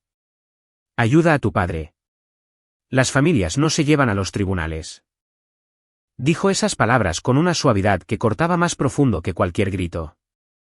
Era el mismo tono que había usado durante toda mi infancia cada vez que quería que me plegara en silencio. Metí la mano en mi bolso y presioné el botón de grabación de mi teléfono. Massachusetts permitía que una de las partes grabara sus propias conversaciones. Lo había aprendido la noche en que Daniel me dijo que me protegiera. Puse mi teléfono boca abajo sobre la mesa y dejé que mi hermana siguiera hablando. Firmaste un acuerdo de confidencialidad, me recordó, como si el acuerdo fuera una correa que pudiera apretar a voluntad. Eso significa que lo que construiste pertenece a la empresa. Mi voz era firme. El acuerdo de confidencialidad que firmé protege las discusiones dentro de tu empresa. No anula la Ley Federal de Propiedad Intelectual. La patente es anterior a tu participación por más de un año completo. Tengo marcas de tiempo para cada hito de desarrollo. No puedes tomar lo que no es tuyo. El rostro de mi hermana se enrojeció. Esto no se trata de crédito, Elisa. Se trata de supervivencia. Dije, no. Una palabra. Suave. ¿Clare? Final. Mamá se acercó más. Elisa, escúchame. No destruyas a la familia. Te criamos. Te apoyamos. ¿Nos debes algo? La miré y me di cuenta de algo que se sintió como una puerta cerrándose con un suave clic. Nunca quisieron que yo tuviera éxito. Querían que sirviera. Querían que me quedara pequeña para que ellos pudieran mantenerse elevados. Me levanté y recogí mi bolso. Me quedo con mi trabajo. Eso es final. Mi hermana golpeó la palma de la mano sobre la mesa justo cuando llegué a la puerta. No puedes hacer esto. Los inversores ya vieron el modelo preliminar. Esperan actualizaciones. Creen que yo construí la base. Si te vas, todo se derrumba. Dije en voz baja, quizás debería. Luego salí. No rápidamente. No desafiante. Solo con el tipo de calma que llega cuando la verdad finalmente deja de pedir permiso para existir. Las puertas de vidrio del edificio se cerraron detrás de mí con un suave golpe. Salí al cálido aire de verano e inhalé profundamente. Por un momento me quedé en la acera sin sentir nada más que el zumbido del tráfico distante y el leve olor a agua de mar que llegaba tierra adentro. El viaje en coche de regreso a Massachusetts fue silencioso. No puse música. No llamé a nadie. Dejé que mi mente ordenara la conversación pieza por pieza, y cada pieza aterrizó exactamente donde pertenecía. Había terminado de dejar que usaran mi silencio como consentimiento. Esa noche mi teléfono sonó de nuevo. El nombre de papá se iluminó en la pantalla. Lo miré por un momento antes de responder. Su voz era más firme de lo habitual. Tu hermana me llamó. Dijo que hiciste una escena. Dijo que te negaste a ayudar. Dijo que te fuiste como una niña. Dije, no hice una escena. Dije la verdad. Suspiró ruidosamente. El tipo de suspiro que llevaba décadas de decepción que nunca dudó en dirigirme. Elisa, le debes una disculpa a tu madre y a tu hermana. Así no es como se comporta un miembro de esta familia. Si quieres volver a esta familia, entonces necesitas corregir lo que hiciste hoy. Llama a tu hermana. Llama a tu madre. Arréglalo. Por un largo momento no dije nada. Él esperó. Creo que esperaba que me plegara como siempre lo había hecho. Esperaba la versión antigua de mí, la que se disculpaba simplemente porque la alternativa era perder la conexión. Pero la versión de mi parada en mi apartamento esa noche no tenía nada más que ofrecer que obediencia ciega. Papá, dije con calma, dije la verdad. No me voy a disculpar por eso. Ni hoy. Ni nunca más. Él se quedó en silencio. Casi podía imaginarlo agarrando el teléfono, tratando de procesar a una hija que ya no seguía el guión que él creía que era mi responsabilidad. Después de unos segundos, dijo, si continúas por este camino, perderás a tu familia. ¿Entiendes eso? Miré alrededor de mi pequeño apartamento. Mis libros apilados ordenadamente. Mis notas de investigación pegadas en la pared. El silencio de una vida que había construido sin sus aplausos. Entendí algo muy claramente. Dije, ya lo hice. Luego colgué. El apartamento se sintió quieto después de la llamada. Una quietud que no era solitaria. Una quietud que se sintió como la primera respiración después de estar demasiado tiempo bajo el agua. Caminé hacia mi escritorio, Abrí la carpeta pruebas y agregué la grabación de antes. Escribí la fecha. Escribí lo que se dijo. Lo guardé todo. La documentación no borraba el dolor, pero me daba estructura, algo sólido sobre lo que pararme. Fuera de mi ventana, la luz del verano se había desvanecido. Las farolas se encendieron una por una, proyectando un cálido resplandor a lo largo de las aceras. La gente pasaba riendo, sosteniendo cafés helados, moviéndose por sus noches con una ligereza que se sentía a kilómetros de la gravedad emocional de mi propia vida. Pero me sentí firme. Por primera vez en años, me sentí firme. El ultimátum había sido dado. La respuesta había sido dicha. No había vuelta atrás a la versión de mí que una vez controlaron. Y sabía que la próxima tormenta se avecinaba. Podía sentirlo en el aire antes de que llegara. Apareció primero en silencio.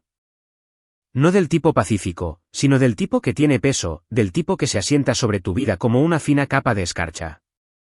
A principios de diciembre de 2024, noté algo sutil, casi fácil de pasar por alto.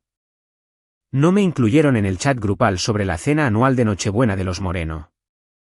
Mi hermana publicó fotos de guirnaldas colgadas en la casa de Greenwich.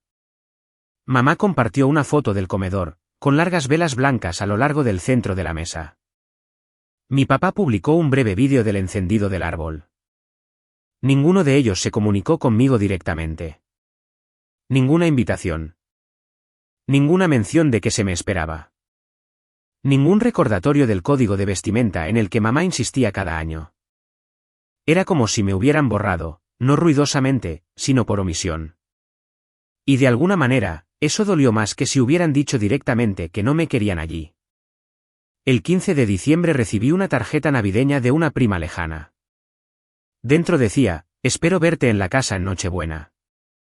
Pero cuando le respondí para preguntar a qué hora llegaban todos, ella respondió unas horas más tarde diciendo que había asumido que estaba invitada. Me dijo que consultara con mi hermana. Sabía que no lo haría. Ya entendía la respuesta. Leí el boletín 3 veces antes de cerrar el documento y soltar un largo suspiro. Esto no era un malentendido. Esto era deliberado. Una invitación que no existía. Una eliminación que pretendía ser limpia y civilizada. Aún así, algo en mí se había fortalecido en los últimos meses. El silencio no me rompió como lo habría hecho antes. En cambio, aclaró la verdad. Algunas puertas se cierran, no porque hayas fallado, sino porque otras personas no pueden tolerar lo que tu existencia revela sobre ellas. 3 días después, un mensaje completamente diferente llegó a mi bandeja de entrada. Era de una periodista llamada Mariana Campos de una revista de negocios internacional. Dijo que había oído rumores sobre mi trabajo, sobre la investigación que había hecho en el Instituto Carver, sobre una nueva tecnología médica que se acercaba a la aprobación. Dijo que se hablaba de una oferta pública inicial en el horizonte y que quería hablar conmigo para un reportaje programado para el 1 de enero. Mi corazón se aceleró mientras leía su correo electrónico una y otra vez. Mi trabajo. No el de mi hermana. No el de la empresa de mi familia. ¿El mío? Esperé 1 hora antes de responder, no porque no estuviera segura, sino porque quería leer mi respuesta con manos firmes. Cuando finalmente respondí, le pregunté qué información necesitaba. Dijo que quería verificar la cronología, confirmar los registros de patentes y obtener una declaración para el artículo. Le envié el registro de la patente de 2021, redacté explicaciones para cada etapa de desarrollo y reenvié toda la documentación de mis contribuciones. También envié la grabación de la reunión de junio donde mi hermana y mi mamá me presionaron para entregarlo todo. 1 hora después, mi teléfono sonó. Era Mariana. Su voz era tranquila, pero pude oír el interés debajo de ella. Dijo que la evidencia era clara, la cronología impecable, la originalidad innegable. Me preguntó si me sentía cómoda siendo acreditada públicamente como la creadora y desarrolladora principal del algoritmo. Me senté en el borde de mi cama, mirando la pared como si la respuesta correcta pudiera estar escrita allí. Dije que sí. Me dijo que el reportaje estaba programado para publicarse exactamente a la medianoche de Año Nuevo. Ese momento era intencional. Dijo que los inversores estarían atentos a los anuncios en el momento en que cambiara el año. Las empresas a menudo publicaban noticias importantes el 1 de enero exactamente a las 12 de la mañana. Creaba impulso para el próximo trimestre. Si yo estaba dispuesta, quería que mi reportaje estuviera entre ellos. Cuando colgamos, sentí que algo cambiaba dentro de mí. Una alineación lenta y constante, como piezas encajando en su lugar después de años de ser forzadas en el patrón incorrecto. El siguiente paso era la confirmación legal. Le reenvié todo a Daniel, incluido el hilo de correos electrónicos con la periodista. Respondió en 30 minutos, pidiéndome que fuera a su oficina a la mañana siguiente. Su oficina estaba en silencio cuando llegué. Me indicó que me sentara y abrió una carpeta que contenía copias impresas de cada documento que le había enviado. No dijo nada al principio. Simplemente revisó cada página, golpeando la esquina de los papeles con el dedo mientras leía. Cuando finalmente habló, su voz era firme. Elisa, dijo, tienes todo el derecho legal de publicar. El acuerdo de confidencialidad que tu familia te impuso no se aplica a este trabajo. El trabajo es anterior a él. La patente es anterior a él. El desarrollo está bien documentado. Puedes hablar libremente. Puedes publicar libremente. Y ningún tribunal del país te detendría. Tragué saliva. Aunque lo sabía intelectualmente, escucharlo de él se sintió como si alguien desbloqueara una puerta dentro de mi pecho. Dijo que mi hermana probablemente entraría en pánico una vez que se publicara el artículo. Podría haber acusaciones. Podría haber intentos de manipular la narrativa. Pero me aseguró que la verdad tenía una fuerza más allá de lo que el miedo podía manipular. Dijo que la ley de propiedad intelectual existe para situaciones exactamente como esta, donde alguien intenta reclamar lo que no creó. Antes de salir de su oficina, le hice una última pregunta. Si el artículo se publica a medianoche, ¿qué pasa después? Él dijo simplemente, el mundo se ajusta a la verdad. Mi última llamada fue a mi mentora en el Instituto Carver, la doctora Elena Rojas. Ella fue quien me había animado cuando dudaba de mi trabajo, la que me empujó a presentar la patente temprano, la que me recordó que la brillantez a menudo es invisible en las habitaciones equivocadas pero innegable en las correctas. Cuando respondió, sentí que se me apretaba la garganta. Le conté todo, no solo la parte técnica, sino la parte personal, la parte familiar, el borrado, el agotamiento, la lealtad dolorosa que había llevado durante demasiado tiempo. Escuchó en silencio. Cuando terminé, dijo que me apoyaría. Testificaría sobre la autenticidad del trabajo. Verificaría cada detalle si la llamaban. Y luego dijo algo que me hizo picar los ojos. Es hora de que la gente sepa la verdad, Elisa. Has pasado tu vida construyendo algo real. No dejes que los que se negaron a verlo controlen la historia. Después de colgar, me senté en el silencio de mi apartamento, dejando que sus palabras se asentaran. Era la primera vez que alguien me hablaba como si mi trabajo mereciera protección en lugar de sacrificio. En los días previos a la Navidad, me mantuve ocupada finalizando archivos para Mariana, verificando cronologías, enviando documentación adicional que solicitó. Cuanto más trabajábamos, más claro se volvía el reportaje. Me envió un borrador el 23 de diciembre. Mis manos temblaban mientras lo leía. Mi nombre estaba impreso en la parte superior. Mis contribuciones detalladas. El proceso de desarrollo explicado.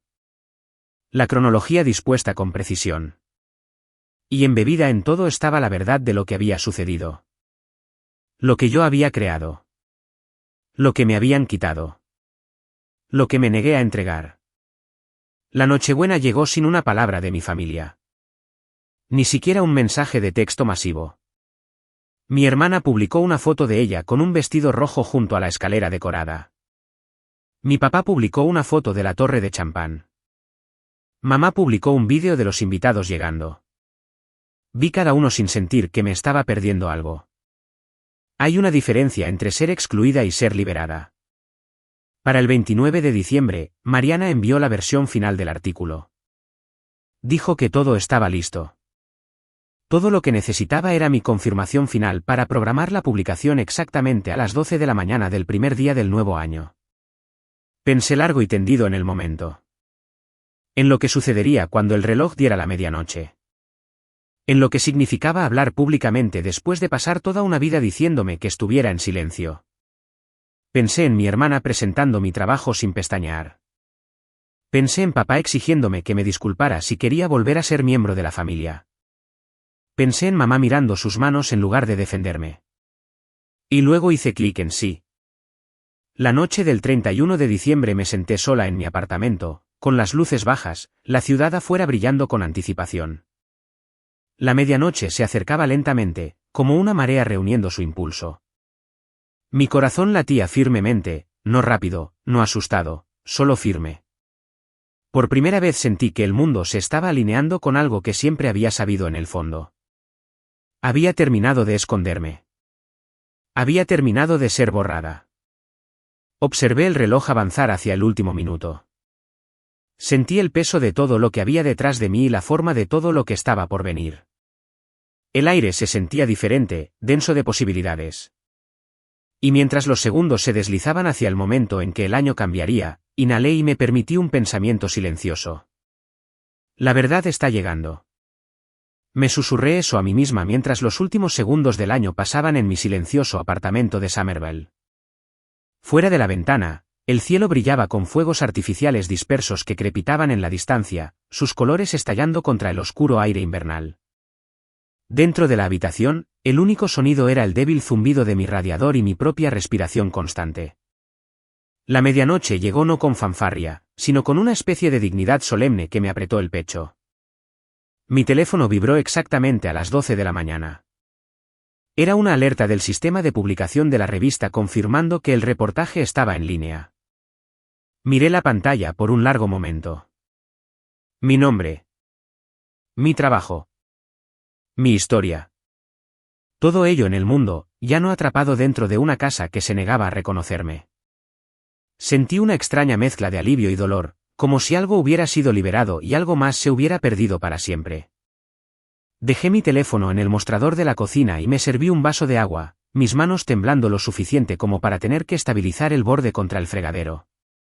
A las 12:01, el teléfono sonó de nuevo. La pantalla se iluminó con el nombre de mi hermana. Me quedé helada. Por un momento consideré no responder. Pero contesté. Su voz temblaba. Elisa, ¿qué hiciste? Papá no puede respirar. Mamá está gritando. La gente todavía está aquí. Todos lo han visto. ¿Qué hiciste? Cerré los ojos y me apoyé en el mostrador. Dije la verdad. Comenzó a hablar rápido, demasiado rápido, tropezando con sus palabras. No puedes hacer esto.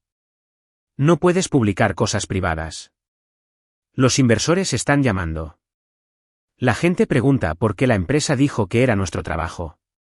Papá dice que va a llamar a la policía. Dice que entraste sin permiso en la propiedad hoy. Está furioso. Está sediento de sangre. Dije en voz baja, nunca entré sin permiso. Lo sabes. Ella siguió como si no me hubiera oído. Está fuera de control. Dijo que lo humillaste. Dijo que avergonzaste a la familia en la noche más importante del año. Realmente va a llamar a la policía, Elisa. Están en camino. Su pánico se derramó por la línea, pero no entró en mí. Algo en mí ya se había anclado. Terminé la llamada sin discutir. Puse el teléfono boca abajo de nuevo y caminé hacia el armario de la entrada donde colgaba mi abrigo. Mi respiración se estabilizó mientras me ponía las mangas. Si quería involucrar a la policía, entonces la policía podía escuchar la verdad. Saqué la carpeta pruebas del cajón de mi escritorio y la deslicé en mi bolso. Antes de salir del apartamento, envié un breve mensaje a Daniel. Papá llamó a la policía. Acusación de allanamiento. ¿En la casa ahora? Segundos después, respondió. Voy en camino. No hables con nadie hasta que llegue. Las carreteras estaban casi vacías mientras conducía por la noche de invierno. Las luces navideñas de la ciudad brillaban a lo largo de los bordes de la autopista. Mis neumáticos zumbaban contra el pavimento, constantes y suaves. Con cada milla que pasaba, mis manos aflojaban su agarre en el volante. Para cuando llegué a Greenwich, la tensión en mi pecho se había transformado en una calma fría y concentrada. Cuando llegué a la casa, la entrada todavía estaba llena de coches. Las luces de las ventanas se derramaban sobre el césped delantero, iluminando parches de nieve. Podía oír voces adentro, altas y frenéticas. Tomé una respiración lenta y caminé hacia la puerta. Antes de llegar, 2 patrullas de policía entraron en la entrada detrás de mí. Sus faros bañaron la casa, proyectando sombras nítidas. Los oficiales salieron, ajustándose las chaquetas contra el frío. Otro coche llegó justo después de ellos. Daniel salió, vestido con un abrigo de invierno oscuro y con un maletín en la mano. Su expresión era firme y legible. Caminó hacia mí. ¿Estás lista? Asentí. Nos acercamos juntos a la puerta principal. Antes de que pudiéramos llamar, se abrió de golpe. Papá estaba en el umbral, con la cara roja y el cuello de la camisa desabrochado.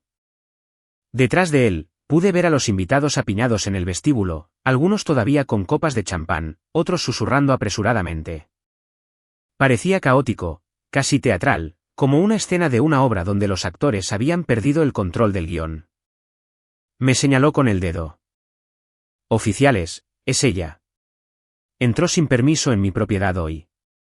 Ha estado causando problemas. Quiero que la saquen de inmediato. Uno de los oficiales se adelantó. Señor, hablaremos con todos los involucrados. Por favor, retroceda. Pero él no lo haría. Soy el dueño de esta propiedad. Tengo todo el derecho de hacer que la arresten. No tiene permiso para estar aquí. Ha violado los límites personales y privados y está interfiriendo con los negocios familiares. Daniel habló con calma. Oficial, el señor Moreno se equivoca. Legal y fácticamente.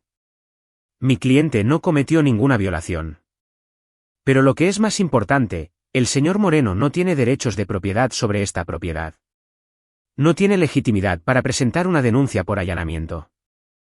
Mi papá lo miró confundido antes de ponerse más rojo. ¿De qué estás hablando? Esta es mi casa. He vivido aquí durante 30 años. No puedes entrar aquí y decirme que no tengo derechos sobre mi propia casa. Daniel abrió su maletín y sacó un sobre grueso. Dentro había registros de propiedad impresos, documentos de título y una declaración notariada. Se los entregó al oficial. Oficial, esta casa ha estado bajo la propiedad legal de la madre de la señora Moreno desde 2016. La abuela de mi cliente. La compró directamente y retuvo la propiedad exclusiva. El señor Moreno no figura en ninguna parte de la escritura ni en los registros hipotecarios. No puede desalojar a nadie y no puede presentar cargos por allanamiento. No tiene autoridad legal sobre las instalaciones a pesar de vivir aquí. El oficial hojeó los documentos lentamente. Su rostro se contorsionó. Miró hacia los invitados, que habían comenzado a murmurar. La voz de papá se volvió temblorosa. Eso es imposible. Esa casa era mía. Yo la pagué. La voz de Daniel permaneció uniforme. Los registros indican lo contrario. Su suegra la compró con fondos de un fideicomiso. Usted ha estado viviendo aquí con permiso, pero ese permiso no está vinculado a la propiedad. No puede llamar a la policía a alguien que tiene una posición igual o superior a la suya. De hecho, dado que mi cliente fue invitada aquí anteriormente, no puede prohibirle la entrada sin la autorización del propietario real. Los invitados se acercaron más. Mi hermana apareció detrás de papá, pálida y con los ojos muy abiertos. Mamá estaba a unos metros de distancia, agarrando una servilleta con fuerza, con los hombros temblando. Nadie habló. El silencio se instaló pesadamente en el vestíbulo. Mi papá balbuceó, tratando de recuperar el control. Esta es mi casa. Yo estoy a cargo aquí.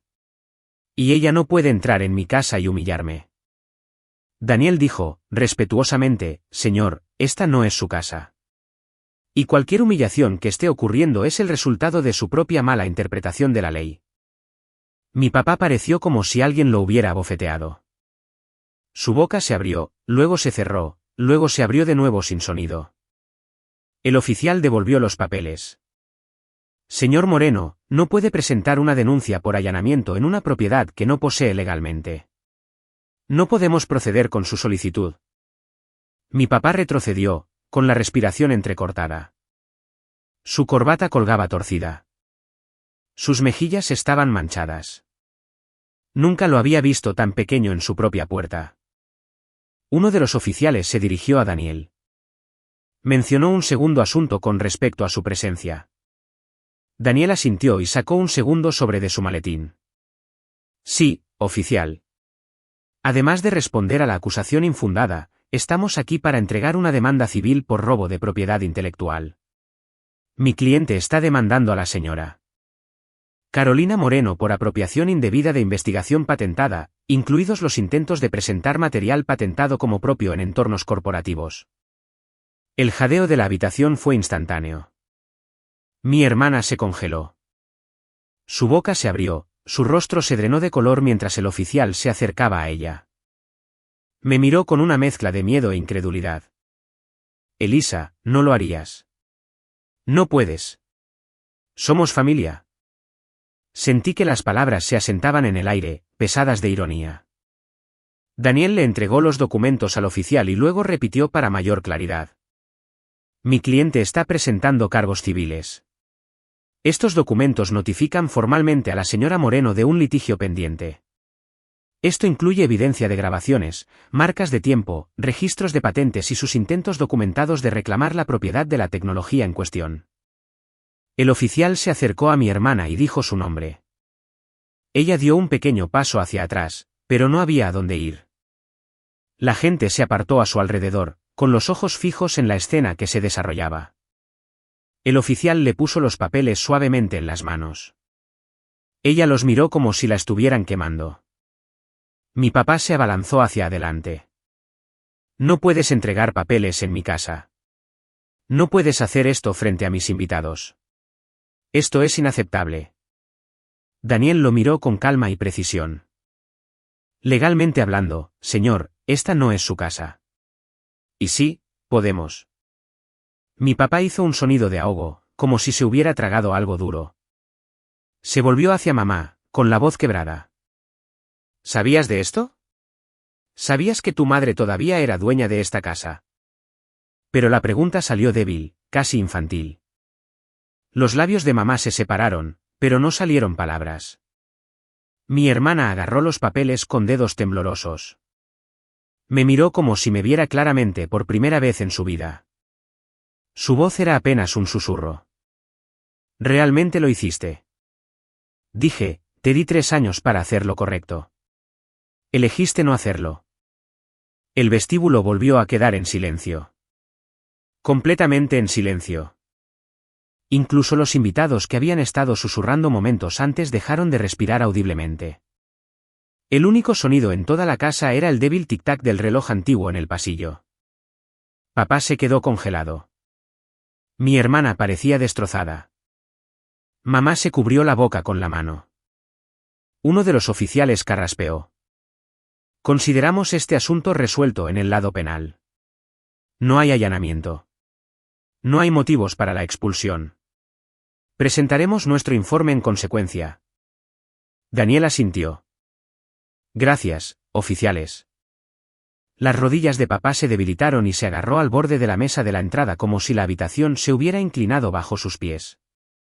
La confianza que siempre llevaba como un escudo se había evaporado por completo.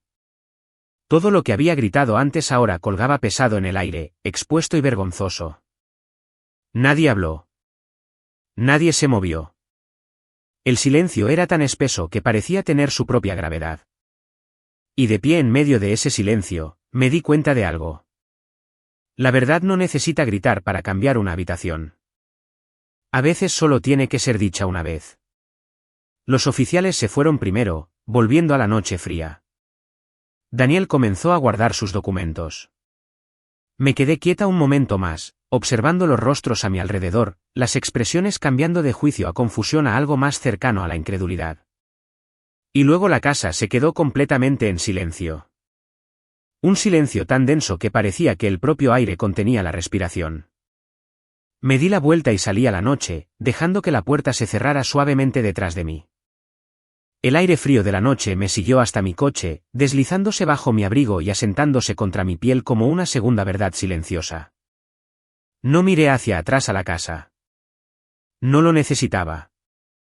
El silencio dentro de ella ya lo había dicho todo. Abrí la puerta de mi coche, me senté y dejé mis manos descansar sobre el volante sin encender el motor. Mi aliento empañó el parabrisas. En algún lugar calle abajo, los fuegos artificiales seguían estallando. Se sentía extraño pensar que el resto del mundo estaba dando la bienvenida a un nuevo año mientras el mío ya se había roto horas antes de la medianoche. Conduje de regreso a Somerville con la calefacción zumbando suavemente. Mi teléfono vibró unas cuantas veces, pero no lo revisé. Necesitaba que el mundo dejara de pedirme cosas, aunque solo fuera por una noche. Cuando finalmente entré en mi apartamento, el radiador se encendió, calentando la habitación con un retumbo bajo y familiar.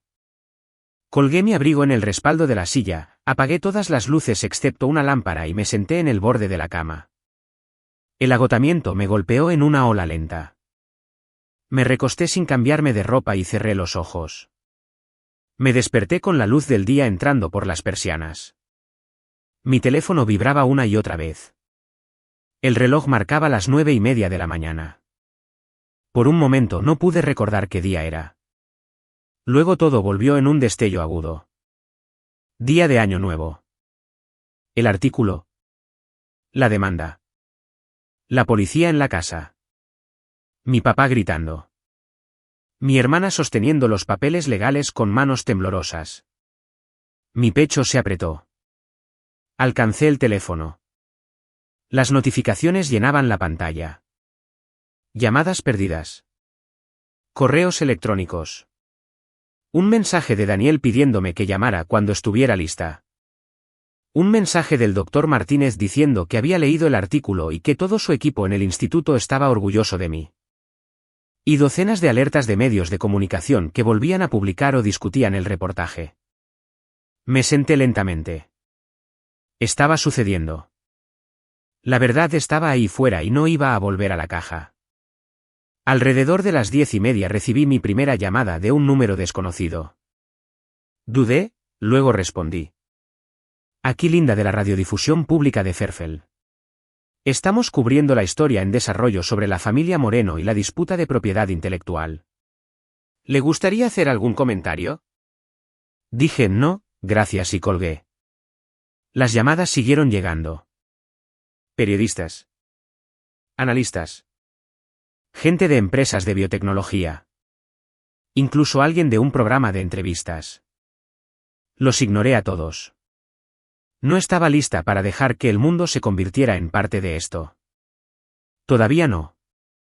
Alrededor del mediodía, mi hermana dio una conferencia de prensa. No la vi en vivo, pero alguien me envió un clip una hora después. Lo vi primero en silencio, luego con el sonido activado. Estaba de pie detrás de un podio con el logotipo de la empresa detrás de ella. Se veía cansada. Tenía los ojos hinchados como si no hubiera dormido nada. Comenzó con un aliento tembloroso. La situación se ha exagerado. Mi hermana y yo hemos trabajado estrechamente durante años. Nos hemos apoyado mutuamente. Cualquier malentendido sobre las contribuciones intelectuales es una cuestión de comunicación interna. Nuestra familia siempre ha valorado la colaboración. Un periodista levantó inmediatamente la mano. Señora Moreno, ¿presentó usted o no el trabajo patentado de su hermana como propio a su junta directiva e inversores durante múltiples reuniones internas? Ella parpadeó, tragó saliva e intentó sonreír. Los detalles de esa cronología son más complejos de lo que el público entiende. Otro periodista interrumpió. La patente se presentó a principios de 2019 a nombre de su hermana. Sin embargo, su primera presentación reclamando la misma metodología tuvo lugar a fines de 2020. ¿Cómo explica esta discrepancia? Mi hermana se movió de nuevo. Su voz se quebró ligeramente. Como dije, la cronología es compleja. Estamos aclarando todos los detalles con el asesoramiento legal. Un tercer periodista se adelantó. Señora Moreno, hay una grabación de audio en la que le dijo a su hermana que todo lo que ella hacía pertenecía a la empresa y que no tenía derecho a tener ninguna propiedad intelectual de forma independiente. Niega la autenticidad de esa grabación. Sus mejillas se quedaron sin color. Casi podía oírla pensar. El equipo está revisando toda la evidencia. La sala se llenó de murmullos. Otro periodista dijo en voz baja, Señora Moreno, ¿sabía usted que la casa donde ocurrió el incidente de anoche es propiedad de la abuela, no de su padre? Mi hermana se puso rígida. No puedo comentar sobre asuntos personales. Alguien agregó, Señora Moreno, ¿cuál es su respuesta a las acusaciones de que engañó a los inversores sobre los orígenes de la tecnología?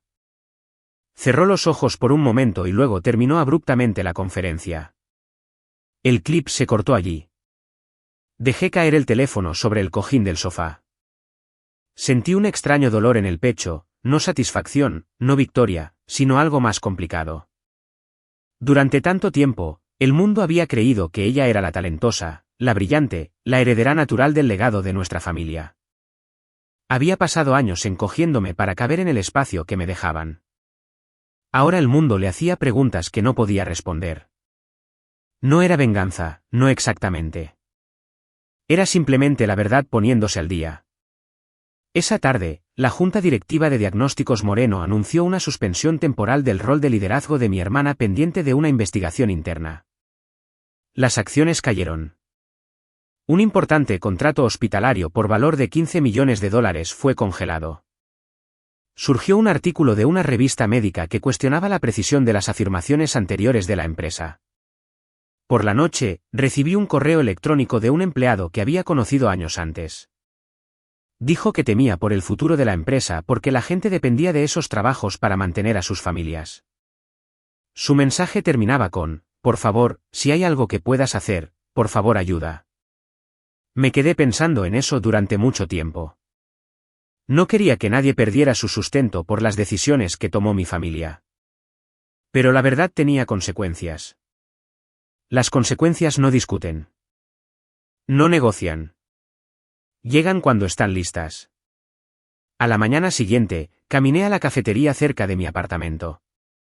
El aire olía a nieve aunque no había caído ninguna. Las calles estaban más tranquilas de lo habitual. Pedí un latte y esperé junto a la ventana. Después de unos minutos, mi teléfono vibró de nuevo. Era una llamada de mi mamá. Dudé, luego respondí. Su voz era débil. Elisa, ¿podemos hablar? Dije que sí, y me preguntó si podíamos vernos en un lugar neutral. Elegimos un pequeño café cerca de Cambridge que a ella le gustaba. Cuando llegué, ya estaba sentada en una mesa de la esquina. Se veía más pequeña de alguna manera, como si su cuerpo se hubiera encogido hacia adentro durante la noche. Revolvió su té sin levantar la vista. Gracias por venir, dijo en voz baja. Me senté frente a ella. Siguió revolviendo el té aunque ya no lo necesitaba. Sus ojos finalmente se encontraron con los míos. Todo se está desmoronando. Tu hermana está devastada. Tu papá está furioso. La Junta exige explicaciones. La gente que conocemos hace preguntas. Esto está perjudicando a nuestra familia. Esperé a que terminara. Tomó aire. Necesitamos adelantarnos a esto. Si pudieras publicar una declaración diciendo que el artículo exageró las cosas o que la demanda fue un malentendido, calmaría todo. Aún recibirías reconocimiento por lo que hiciste. Y la familia no sería destruida por esto. La observé con atención. Por un momento, casi me sentí como una niña de nuevo, esperando que me eligiera, que me defendiera, que me viera. Pero ese momento pasó. Dije, no voy a mentir por ustedes. Ella se estremeció visiblemente. Elisa, por favor. Esta es tu familia. Construimos todo con nuestra reputación. Si sigues con esto, nunca nos recuperaremos. Apoyé las manos sobre la mesa. Mamá, dije la verdad. Eso es todo. Si tu reputación no puede sobrevivir a la verdad, entonces nunca fue real. Sus ojos se llenaron de lágrimas. Suenas igual que tu abuela. Casi sonreí ante eso, pero no con malicia. La abuela siempre había creído en mantenerse firme, incluso cuando le costaba todo. Quizás había heredado eso. Mi mamá bajó la voz. Tu hermana está considerando hacer una disculpa pública. Está devastada. Se siente traicionada. Las palabras resonaron entre nosotras. ¿Traicionada por qué? ¿Por el hecho de que sus acciones finalmente tienen consecuencias? ¿Por el hecho de que no puede tomar mi trabajo y aún así ser elogiada por ello? ¿O por el hecho de que finalmente me negué a quedarme en silencio? Mi mamá cerró los ojos. No entiendes lo difícil que es esto para ella. Me recliné en mi silla. Quizás tú no entiendes lo difíciles que fueron los últimos 10 años para mí. Me miró entonces, realmente me miró, como si estuviera viendo la forma de mi dolor por primera vez. Pero el reconocimiento no duró mucho. Nunca lo hacía. Extendió la mano sobre la mesa y tocó la mía. Por favor, ayúdanos a arreglar esto. No podemos sobrevivir a la humillación. Retiré mi mano suavemente. La humillación no es fatal. Perderme a mí misma sí lo fue. No voy a renunciar a eso de nuevo. Tomó un aliento tembloroso y asintió, como si entendiera algo que desearía no haber escuchado. Se levantó sin terminar su té. Antes de irse, dijo en voz baja, estás eligiendo el orgullo sobre la familia. Respondí, no. Estoy eligiendo la verdad sobre el silencio. Salió del café. Durante el resto de la semana, las consecuencias continuaron. Más periodistas investigaron la historia. Los analistas cuestionaron cuánto tiempo la empresa se había basado en investigación mal atribuida. Exalumnos del instituto publicaron felicitaciones por el reconocimiento de mi patente. Personas con las que no había hablado en años me enviaron mensajes de apoyo. El 5 de enero, la Junta hizo un anuncio. La suspensión de mi hermana se extendió. La revisión interna continuaría durante varias semanas. Las acciones volvieron a caer. Una organización médica anunció que estaban reconsiderando futuras colaboraciones. Un popular presentador de noticias informó que los inversores exigían rendición de cuentas. Esa noche, mi hermana llamó. Su voz era más tranquila de lo que nunca la había oído. Dijo que necesitaba hablar en persona. Había algo que quería decirme. Algo que necesitaba decidir.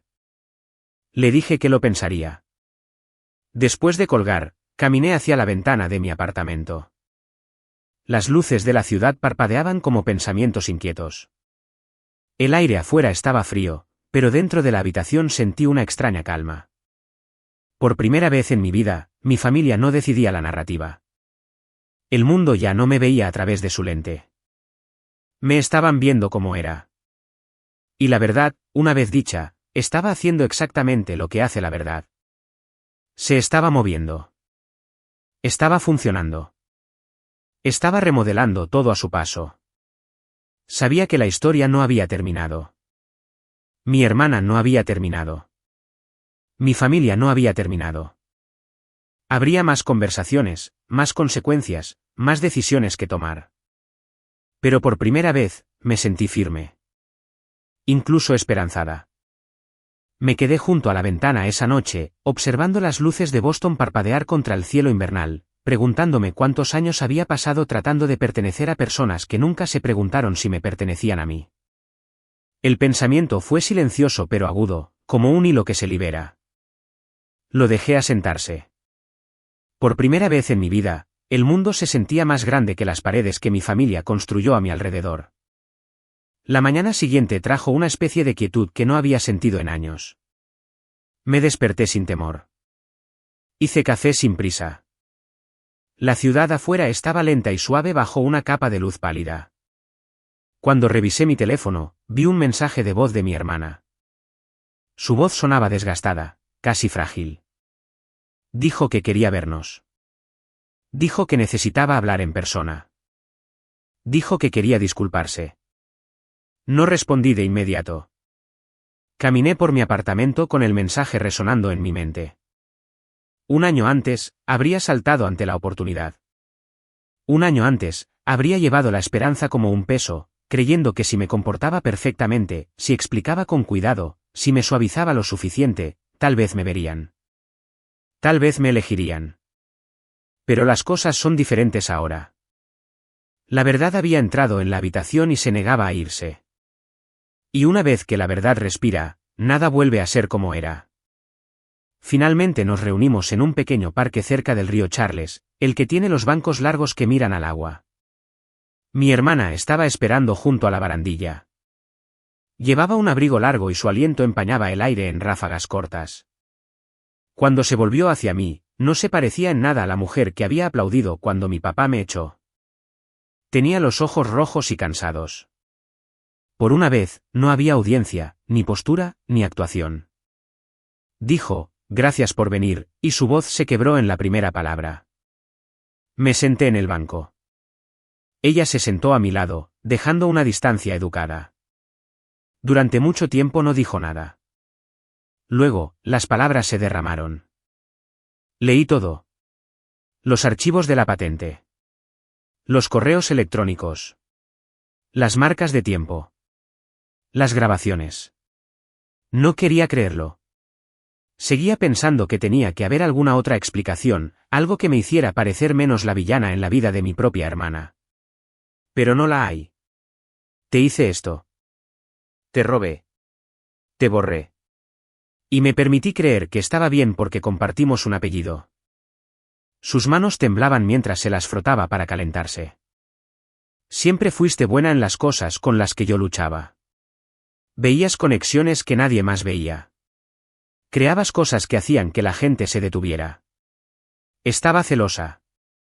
Pensé que si podía tomar lo que hacías y envolverlo en mi sonrisa, la gente me vería como te veían a ti. Lo siento, Elisa. Lo siento mucho.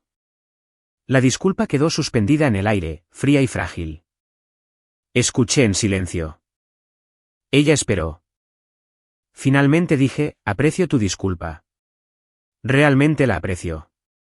Pero una disculpa no borra los años, ni las elecciones, ni el daño. Solo lo reconoce. Ella asintió. Lo sé. No espero nada.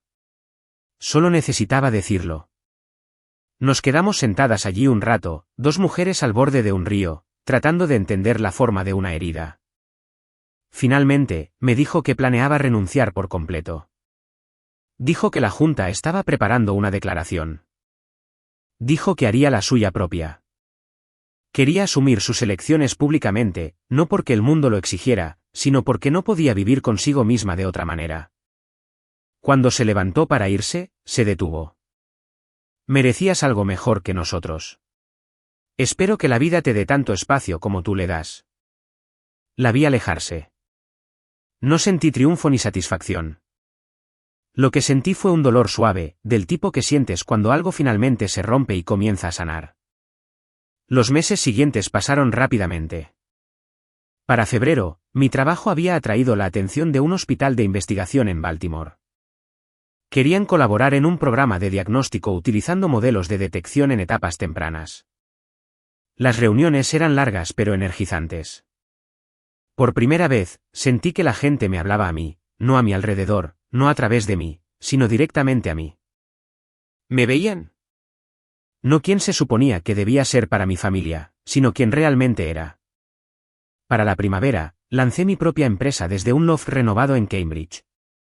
Contraté a investigadores de diferentes rincones del campo, personas curiosas, humildes y ansiosas por construir algo honesto. Tuvimos reuniones de equipo en una sala iluminada por el sol con una larga mesa de madera y tazas que nunca combinaban. Algunos días fallamos. Algunos días tropezamos con avances que nos hicieron gritar por toda la habitación. Fue desordenado, humano y exactamente correcto. Mi papá intentó llamar una vez en abril. El mensaje de voz fue corto. Dijo que quería discutir malentendidos. Dijo que la familia necesitaba sanar. Dijo que las reputaciones podrían reconstruirse si yo cooperaba. Nunca le devolví la llamada. Mi mamá se acercó más suavemente. Enviaba correos electrónicos en lugar de demandas. Preguntaba cómo estaba. Preguntaba si podía visitar. No dije que no, pero no dije que sí. En cambio, dije, podemos hablar. Pero solo si hablamos con honestidad. Sin gestión de imagen. Sin fingir. Ella estuvo de acuerdo. Y por primera vez en mi vida, tuvimos una conversación que no giraba en torno a mi silencio. No defendió lo que sucedió. No lo minimizó. Simplemente dijo que lamentaba no haberme protegido mejor cuando era joven y que había tenido tanto miedo al conflicto durante tanto tiempo que no se dio cuenta de que su silencio se convirtió en su propia forma de violencia. Las palabras eran imperfectas pero reales. La perdoné. No en un momento dramático, no en un solo aliento, sino lentamente, a lo largo de muchas conversaciones. El perdón tomó forma como un nuevo idioma que estaba aprendiendo, uno que no había hablado al crecer. No significaba volver al pasado. Significaba reconocerlo sin dejar que me retuviera más. Para el verano, mi empresa firmó su primer contrato importante con un centro médico en Seattle. El acuerdo valía varios millones de dólares y ampliaría el acceso al diagnóstico temprano para miles de pacientes. Lo celebré con mi equipo pidiendo comida para llevar y comiendo en el suelo porque aún no habíamos comprado suficientes sillas. Reímos hasta que nos dolió el estómago. En el otoño, fui invitada a hablar en una conferencia de mujeres en STEM en Chicago. La sala estaba llena de jóvenes investigadoras, científicas mayores, mujeres que habían sido silenciadas, pasadas por alto, subestimadas. Les conté mi historia. No la versión del escándalo, no la versión del titular, sino la humana. La de una niña que aprendió a encogerse para sobrevivir, y luego aprendió a desencogerse para vivir. Cuando terminé, la sala quedó en silencio. Luego se pusieron de pie y aplaudieron durante tanto tiempo que tuve que parpadear para contener las lágrimas. Diciembre llegó más rápido de lo que esperaba. La nieve espolvoreaba las aceras. Mi oficina estaba cálida con calefactores zumbando y bocadillos navideños. Mi equipo terminó nuestro último proyecto del año e intercambió pequeños regalos, en su mayoría bromas internas escritas en notas adhesivas. La vida se sentía plena de una manera que nunca había conocido. Llena de gente que me veía sin necesitar que yo fuera más pequeña. Llena de trabajo que reflejaba mi mente en lugar de la necesidad de otra persona de poseerla. Llena de aliento. Llena de posibilidades. La mañana del 31 de diciembre de 2025, me desperté en un suave charco de luz solar. Hice café, me envolví en un suéter y caminé a la oficina aunque el edificio estaba oficialmente cerrado. Me gustaba estar allí cuando estaba en silencio. Las grandes ventanas daban a la ciudad. Las luces brillaban sobre el río. Se sentía pacífico. Esa noche, organicé una pequeña reunión en mi apartamento. No una fiesta, solo un grupo de personas que se habían convertido en mi gente. Mi equipo. Algunos amigos del instituto. Incluso mi mamá, que llegó temprano y ayudó a cortar fruta en la cocina. Hablamos de trabajo, libros y la extraña alegría de encontrar comunidad más tarde en la vida. Nos sentamos en el suelo con platos en nuestros regazos. No se parecía en nada a las fiestas que mi familia solía organizar, esas en las que todos sonreían pero nadie respiraba. Esto era diferente. Esto estaba vivo. Un poco antes de la medianoche, salí al balcón por un momento a solas. El cielo sobre Boston estaba oscuro y suave. El sonido de las risas llegaba desde adentro. Sostenía una copa de champán y dejé que el aire frío se asentara a mi alrededor. Un año antes, había estado fuera de la casa de mis padres sin nada más que mi abrigo y mi dignidad. Un año antes, me habían dejado fuera y borrado. Ahora estaba en una vida que construí yo misma. Mi teléfono vibró. Un mensaje de mi hermana. Feliz año nuevo. Estoy mejor. Espero que tú también. Gracias por ser honesta cuando yo no fui lo suficientemente valiente para serlo. Respondí con un simple feliz año nuevo y guardé el teléfono. Adentro, alguien comenzó la cuenta regresiva desde 10. Volví a entrar y me uní al círculo. Las voces se elevaron. Las risas se enredaron con la esperanza. Cuando la habitación estalló a la medianoche, sentí que algo se abría en mí. Un calor suave y constante. No pertenecer una vez se había sentido como una herida. Ahora se sentía como un comienzo. Cuando el ruido se calmó, levanté mi copa ligeramente y dije en voz baja, más para mí que para nadie, existo. Plenamente. Finalmente,